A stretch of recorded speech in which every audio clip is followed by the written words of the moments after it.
Nesse vídeo, eu vou te mostrar o que os estudos mais sólidos da neurociência e da psicologia dizem sobre a procrastinação, tudo de forma embasada e sem dicas da minha opinião. E para começar, eu preciso que você entenda um experimento científico realizado pela psicóloga de Stanford, Kelly McGonigal, que mostra como você mesmo se engana. Nesse estudo, a psicóloga foi até uma universidade nos Estados Unidos, selecionou alguns veteranos e dividiu eles em 3 grupos, com o objetivo de realizar apenas uma pergunta para cada grupo. Para o primeiro grupo, ela perguntou: sabendo que ajudar os novos alunos é uma atividade importante, quanto tempo você estaria disposto a investir a partir de hoje nessa tarefa? E a resposta média dos veteranos foi de apenas 27 minutos por dia. Para o segundo grupo, ela perguntou: sabendo que ajudar os novos alunos é uma tarefa importante, quanto tempo você acredita que o grupo número 1 deveria investir nessa tarefa a partir de hoje? E a resposta média dos veteranos foi de 2 horas por dia. Por fim, para o terceiro grupo, ela perguntou: sabendo que ajudar os novos alunos é uma atividade importante, quanto tempo você estaria disposto a investir o seu tempo nessa atividade no semestre que vem? E a resposta média dos veteranos foi de 87 minutos. O que nós podemos perceber aqui é um fenômeno muito conhecido da psicologia, no qual todos nós tendemos a acreditar que no futuro nós teremos muito mais disciplina para fazer o que prometemos. É nesse momento em que você promete para si mesmo que vai fazer aquele relatório, que você vai começar a academia, que segunda-feira você fará diferente e que no futuro tudo irá mudar. O problema é que essa nossa visão do futuro um dia vira presente, e no presente o cérebro de um procrastinador se comporta de maneira diferente, e é aí que você começa a deixar para depois. Então, se você quer saber o que acontece no nosso cérebro e quais as estratégias científicas que podemos utilizar para deixar de procrastinar, fica até o final desse vídeo. E se você gosta desse tipo de conteúdo, já deixa seu like, se inscreve aqui no canal e ativa o sininho, porque aqui tem 2 vídeos novos por semana. Meu nome é Gustavo, esse é o canal Faculdade da Vida e sem mais enrolação, bora aprender. Entendendo o cérebro do procrastinador. O que eu vou dizer para você, a princípio, pode parecer um pouco complexo, afinal estamos falando da neurociência, porém, fique tranquilo que eu vou te explicar. No cérebro das pessoas que não procrastinam, nós encontramos uma conectividade melhor e mais equilibrada entre as amígdalas cerebrais e o córtex cingulado anterior dorsal. No cérebro das pessoas que procrastinam, nós encontramos uma pior e mais desequilibrada conectividade entre essas amígdalas e o córtex cingulado anterior. Essa pior e mais desequilibrada conectividade entre as amígdalas e o córtex cingulado anterior dorsal faz o procrastinador ser mais guiado pelo prazer imediato ao invés do objetivo futuro. Além disso, essa pior conectividade faz os procrastinadores não sentirem, muitas vezes, aquele peso na consciência de largar uma obrigação para fazer algo mais interessante. Já as pessoas que não são procrastinadoras, ao pensar em não ir para a academia, por exemplo, elas percebem e sentem que se elas não forem, o futuro será muito pior. Podemos dizer, portanto, que enquanto o procrastinador é guiado pelo que ele está sentindo no momento presente, a pessoa com disciplina é guiada pelo resultado desejado. Ou seja, se o procrastinador está com preguiça, ele para. Se ele sente que o trabalho dele não é bom o suficiente, ele trava. E se ele tem vontade de jogar videogame ao invés de trabalhar, ele vai.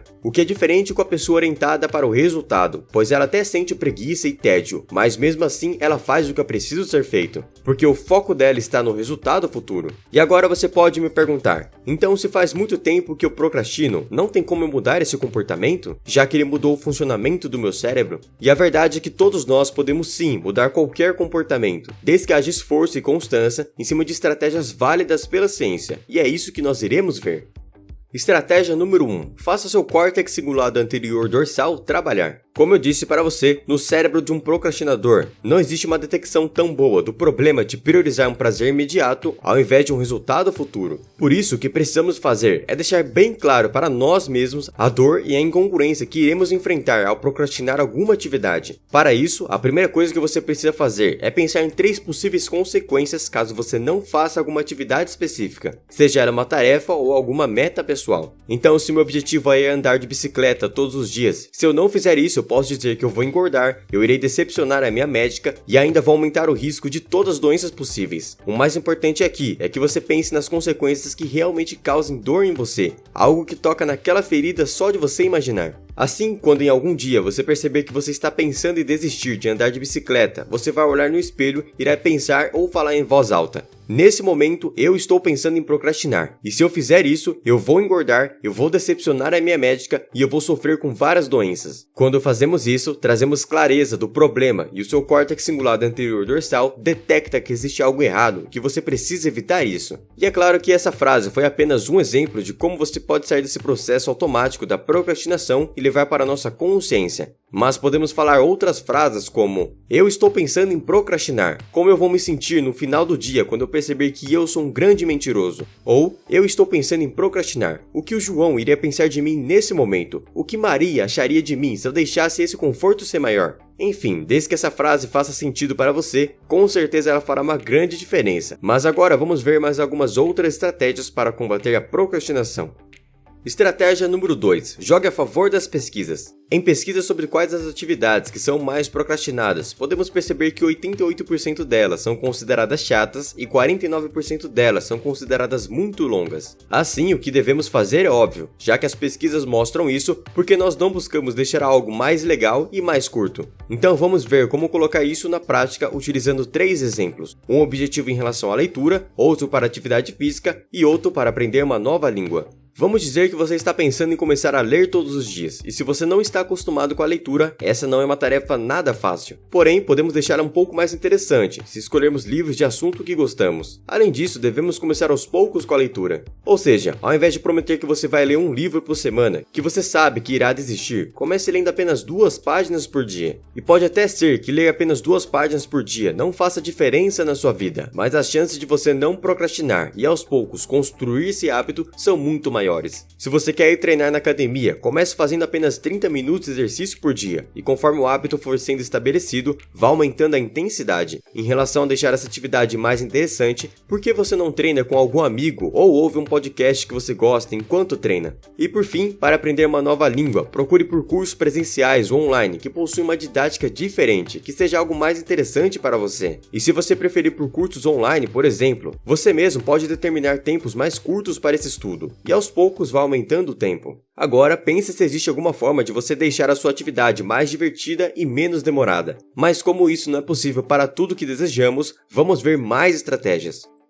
Estratégia número 3. Os 3 pilares da Tali Sharot. Tali Sharot é uma professora de neurociência cognitiva do Departamento de Psicologia Experimental da Universidade de Londres, e nas suas pesquisas ela mostra como ter mais disciplina. O que a professora descobriu é que para fazer uma pessoa deixar de procrastinar, precisamos de 3 pilares: a influência social, recompensa imediata e as métricas de acompanhamento. Então, se eu tenho uma meta de começar a meditar, terminar o meu TCC, praticar um novo esporte ou fazer qualquer outro projeto pessoal, como eu iria aplicar esses 3 pilares? Em relação à influência social, se eu quero começar a praticar um esporte, por exemplo, a primeira coisa que eu preciso fazer é encontrar um clube com pessoas que façam essa atividade. Além disso, eu posso me comprometer em público nas redes sociais que eu vou aprender esse esporte, que eu vou compartilhar todo o meu progresso. O que você precisa entender é que o nosso cérebro é extremamente social. E quando nós temos pessoas próximas que fazem o que desejamos fazer ou que estão cobrando algo de nós, a nossa disciplina aumenta muito mais. Em relação à recompensa imediata, no caso do esporte, você poderia postar uma foto mostrando que você foi treinar, poderia comer um pequeno chocolate após o treino, ou até mesmo ver um filme depois. Dessa forma, o prazer de praticar o esporte não estará somente no futuro, quando você ganhar um campeonato, mas também no presente, mesmo que seja uma pequena recompensa. E por fim, em relação às métricas de acompanhamento, você precisa criar pequenas metas e métricas que mostrem que você está evoluindo ou caminhando na direção de um objetivo maior.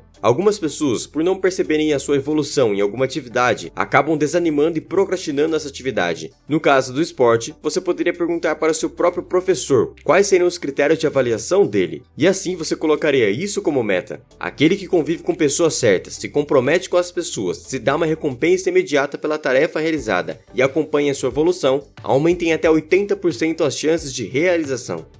Estratégia número 4. Crie o horário e o ambiente propício para o foco. Essa estratégia é voltada para você que não necessariamente deseja construir um hábito, mas precisa de um momento de foco no seu dia para terminar uma tarefa que está sendo procrastinada. A primeira coisa que você precisa fazer é separar na sua agenda um horário específico do seu dia que nenhuma outra tarefa será realizada. Além disso, é preciso ter claro qual é a única atividade que você irá fazer. Não caia na armadilha de querer fazer 2 coisas ao mesmo tempo. Estudos mostram que pessoas que multitarefam levam em média 30% mais tempo do que pessoas que focam em apenas uma atividade. Escolhido o horário e a tarefa, você precisa criar um ambiente que permita a sua concentração, sem nenhum tipo de interrupção ou distração. Isso significa que, além de avisar as pessoas que você estará ocupado, você precisa deixar a sua mesa limpa com apenas aquilo que você precisa. Isso significa que abas abertas na internet devem ser fechadas, o seu celular deve estar desligado e longe de você, e nada de músicas nesse momento. O que os estudos mostram também é que se o seu celular estiver desligado, porém na sua visão, o seu foco ainda é alterado, mesmo que você jure para você que isso não aconteça. Dessa forma, você tem um horário específico, um ambiente propício para a concentração e apenas uma atividade para ser feita.